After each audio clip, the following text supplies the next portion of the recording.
আসসালামু আলাইকুম ওয়া রাহমাতুল্লাহি ওয়া বারাকাতুহু। সম্মানিত দর্শক মণ্ডলী, আমি মোহাম্মদ সাদিকুর রহমান বরাবরই আপনাদের সামনে বিভিন্ন আমলের কথা বলে থাকি। ঠিক সে ধারাবাহিকতায় আজকেও আমি আপনাদের সামনে এমন একটি গুরুত্বপূর্ণ আমলের কথা বলবো যা বর্তমান আমাদের জন্য খুবই কার্যকর হবে।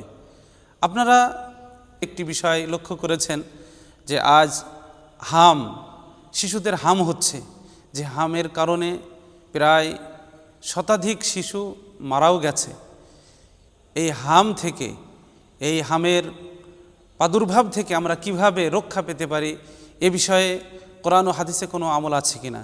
জি ভাই, পবিত্র কোরআনুল কারীম তো আমার আপনার প্রত্যেকের জন্য তো শিফা। মহান রব্বুল আলামিন পবিত্র কোরআনুল কারীমের মধ্যে ইরশাদ করেন, অনুনাজ্জিলু মিনাল কুরআনি মা হুয়া শিফাউ ওয়া রাহমাতুল লিল মুমিনিন। পবিত্র কোরআন গোটা পৃথিবীর মানব জাতির জন্য, মুমিনদের জন্য শিফা।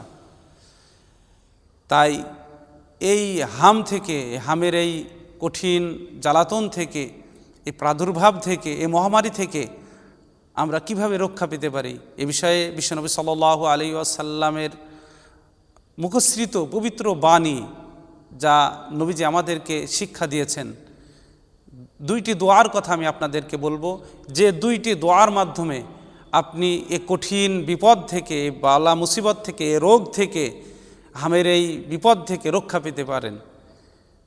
দুইটা দোয়ার কথা হাদিসে বিশেষভাবে উল্লেখ করা হয়েছে। একটি হচ্ছে আল্লাহুম্মা আফিনি ফি বাদানি, আল্লাহুম্মা আফিনি ফি সামঈ, আল্লাহুম্মা আফিনি ফি বাসারি, লা ইলাহা ইল্লা আনতা।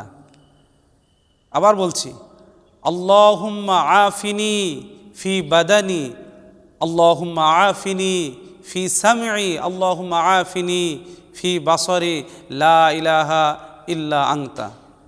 এই দোয়াটি সকাল সন্ধ্যা তিনবার করে পাঠ করবেন।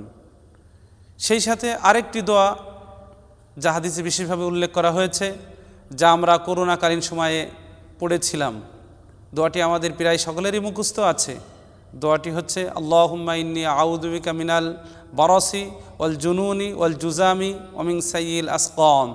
তাই আসুন, কঠিন মহামারী, কঠিন বিপদাপদ এবং বিভিন্ন অসুখ থেকে বাঁচার জন্য আমরা কোরআন ও হাদিসের এই আমলগুলি করতে থাকি, নিজে আমল করি, অপরকে আমল করানোর জন্য উৎসাহ দিই।